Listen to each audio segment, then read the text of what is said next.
You're listening to Truth on Tap with host Kevin Kierstead.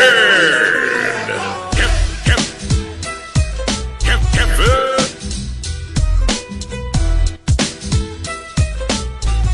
I'm 6'5", 250, and trained, so bring that shit on, bitches. I was listening to Truth on Tap with Kevin A. Kierstead last night. I've never really called into Kevin's show or gotten into any banter to him because, to be honest with you, he's way too intellectual for me. I mean, I'm no dummy, but this guy, I don't think I can hang with him verbally and just, discussing the issues. He's a really smart guy. That's Wes Johnson. Find him at wesjohnson.com. The greatest on-air personality to ever bless the United States of America. He does a really good show. It's very professionally done. He's on iHeartRadio. I can sniff out bullies from a mile away, and I love to go after them. I am not alpha male until an alpha male shows up and tries to start bossing me around. That's when the alpha male comes out in me. I'm an alfalfa male. Once an alpha male gets in my face, I'm an alfalfa male. The cowlick pops up on the back of the head. Every once in a while, you have to go to war. The pants rise to become high waters.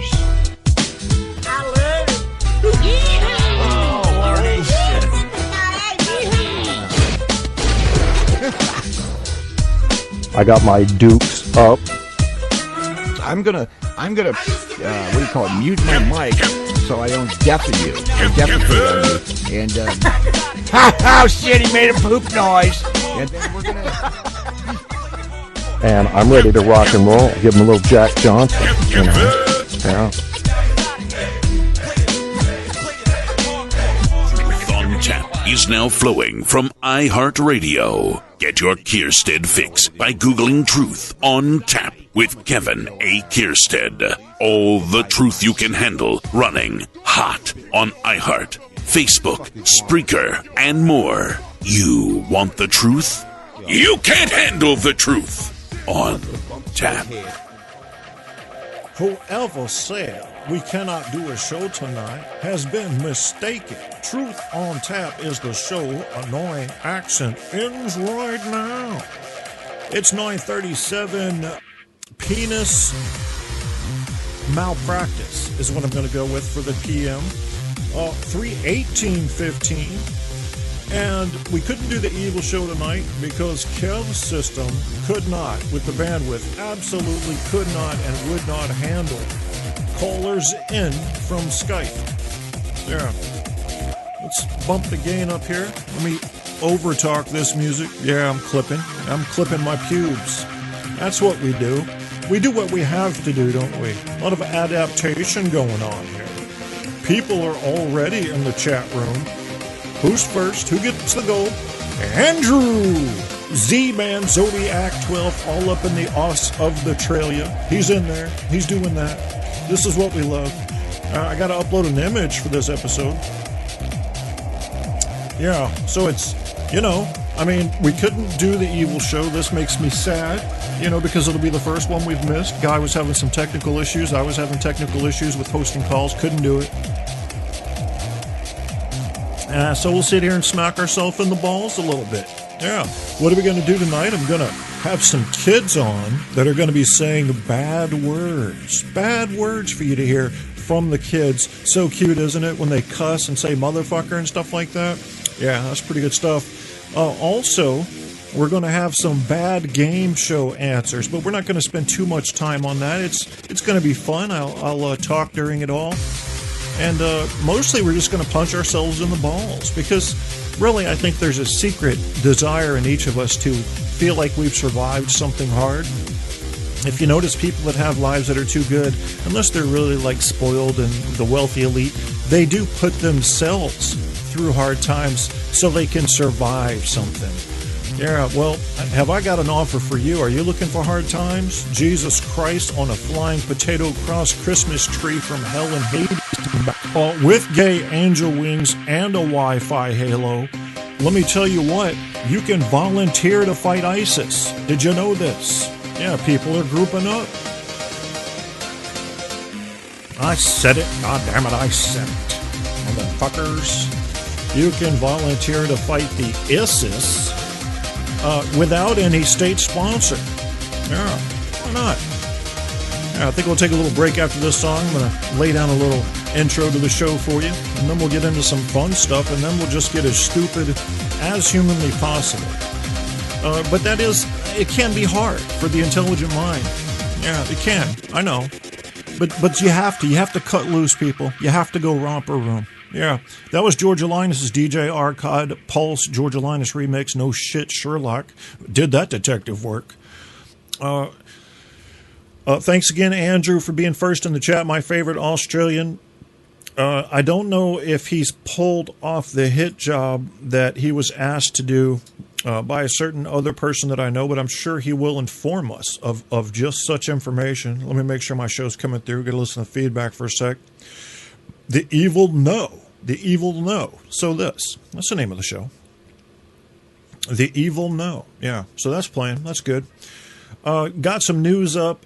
Scientists claim to solve riddle of life's chemical origins. That's a new one. I have not read it yet. I just think that, well, look at this. Could we find alien life in 20 years? That's up for debate. Well, I mean, some questions are stupid. Some questions are so vague and so far out into the realm of possibility that it's silly to ask them. Yeah, there is such a thing as a stupid question, and that was one of them. Could we find alien life within 20 years? We may have already found alien life. We might find alien life in 3 years. We might not find alien life for 300 years. 20? Who picked 20? Who picked 20? I mean, we just got the technology down to take a look at the center of our galaxy. All right, where there is, I think it's a supermassive black hole. If not, it's just a black hole. And it is, they're seeing all the things they need to see. If you look at the films, to suggest that there is a black hole at the center of our galaxy, and it makes sense. I mean, they're incredible collectors of material in the universe. They are the drain holes. Where they go to, nobody knows. Except for all my bitches and hoes.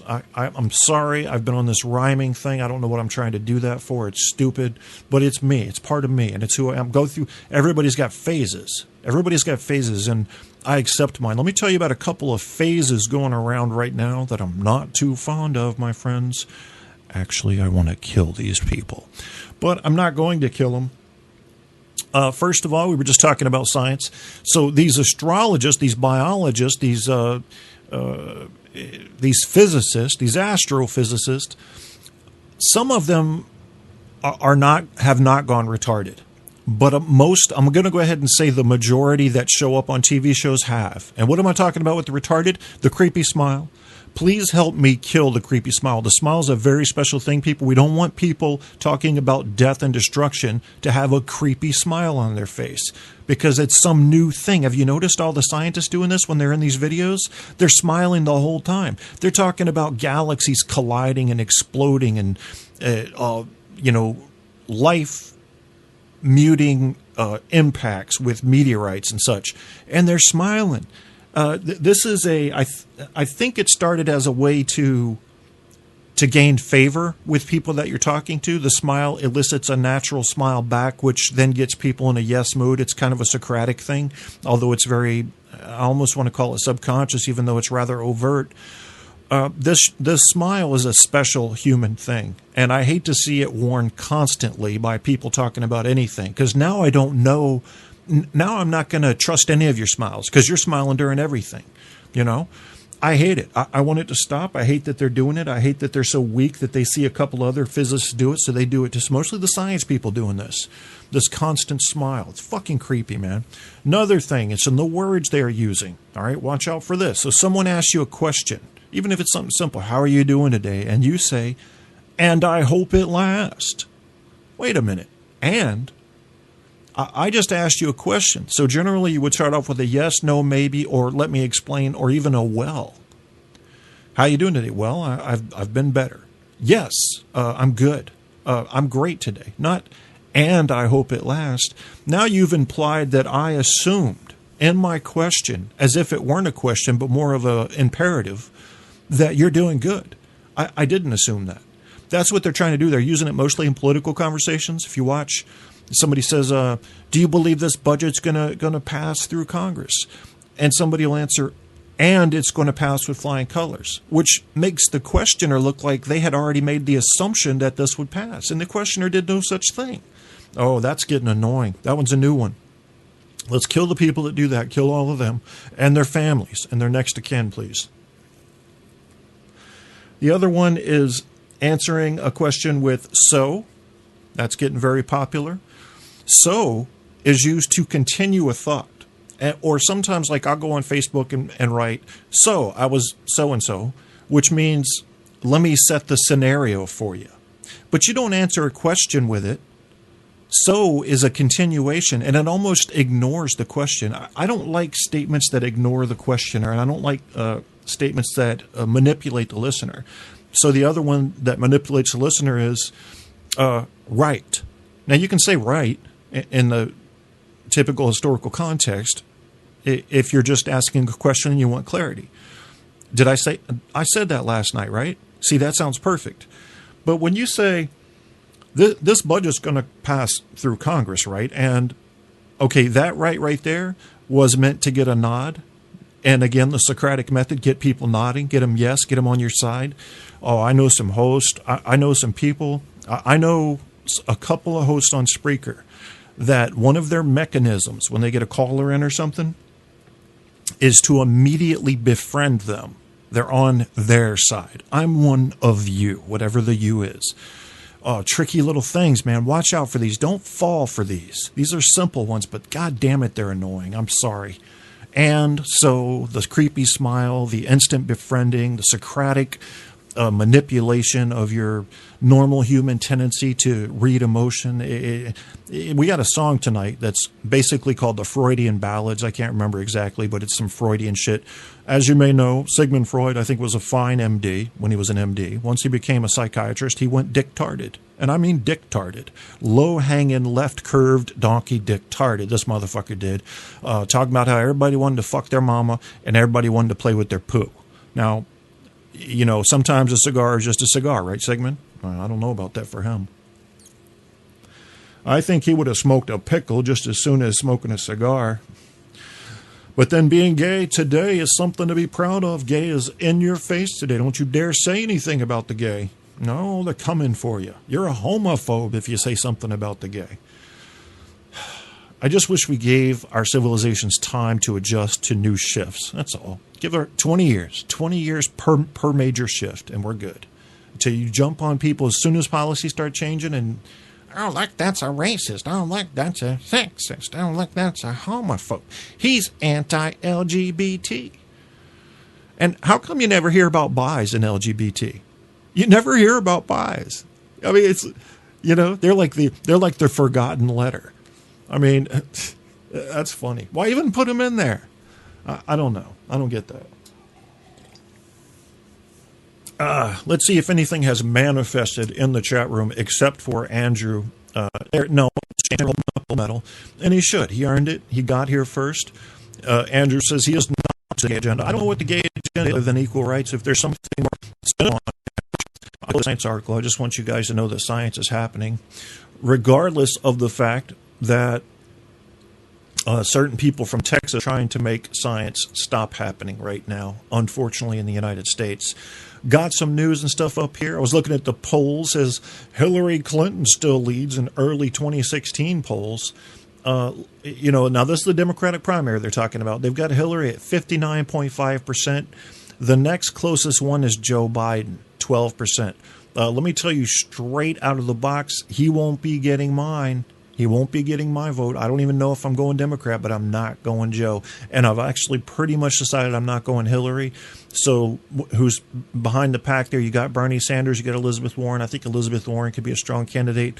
Jim Webb, I was never really fond of him. I think he's fairly honest, but that's just not enough. Martin O'Malley, Brian Schweitzer. That sounds like the last name of someone who would be caught up in a porno ring. So I don't want to get involved with that. But it hasn't changed much. When you look at March 4th through 6th, are you following the story? Yeah. Republicans are following the story more than Democrats are. How about that? Which tells you that this is mostly an attack. It is. It's for consumption.